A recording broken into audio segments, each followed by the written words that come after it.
सुन्नेलाई सुनको माला, भन्नेलाई फुलको माला, बालकथा कोकोमिलन पाठशालामा।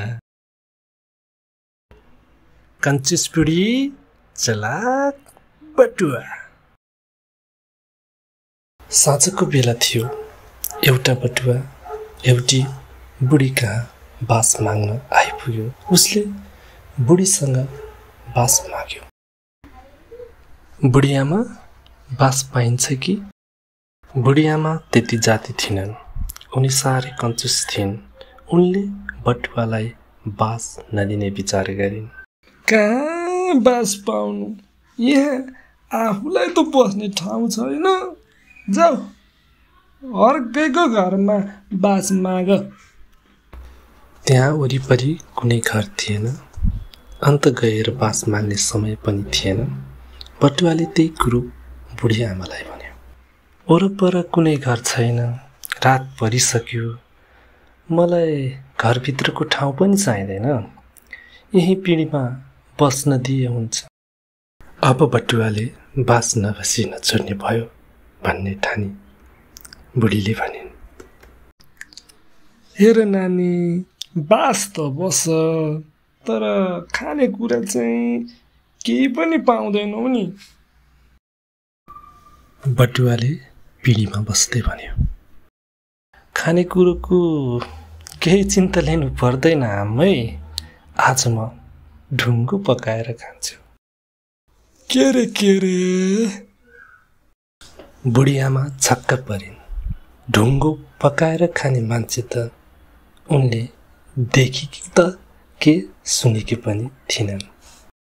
ढुङ्गो पकाएर खाउला रे? बटुवाले झोलाबाट एउटा ढुङ्गा झिक्दै जवाफ दियो। हो आमै, मसँग एउटा ढुङ्गो छ। म त्यही ढुङ्गो पकाएर खाउँला। यो ढुङ्गो अति नै मिठो हुन्छ। बरु एउटा भाँडो पाऊ।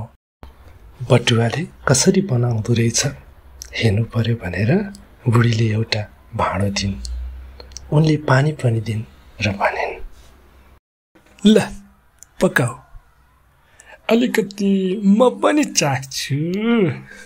बटुवाले भाँडामा पानी हालेर आगोमा बसाल्यो। पानी उम्लिन लाएपछि उसले भन्यो, अलिकति नुन भए खुब स्वादिलो हुन्थ्यो। बुढी आमाले नुन ल्याएर दिइन्।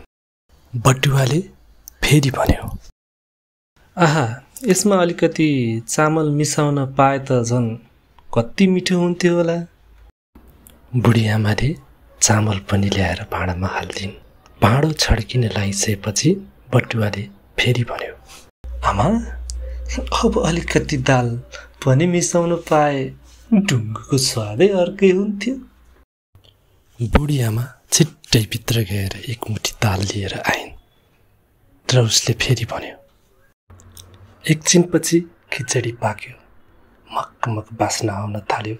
बटुवाले भन्यो, आहा, क्या मिठो खानेकुरा बन्यो। यसमा अलिकति घिउ पनि हाल्नु पाए कस्तो हुन्थ्यो।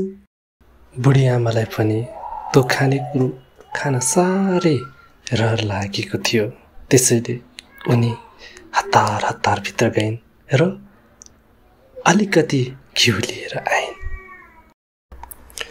बुढी आमा घिउ लिन भित्र गएको बेलामा बटुवाले ढुङ्गा झिकेर फ्याँकिदियो।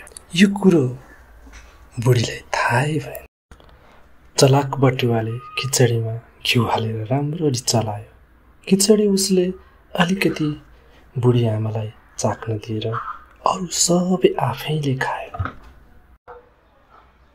ढुङ्गो पकाउँछु भनेर बटुवाले यसरी खिचडी पकाएर खायो। कन्जुस बुढीलाई आफू हिसेको थाहै भएन।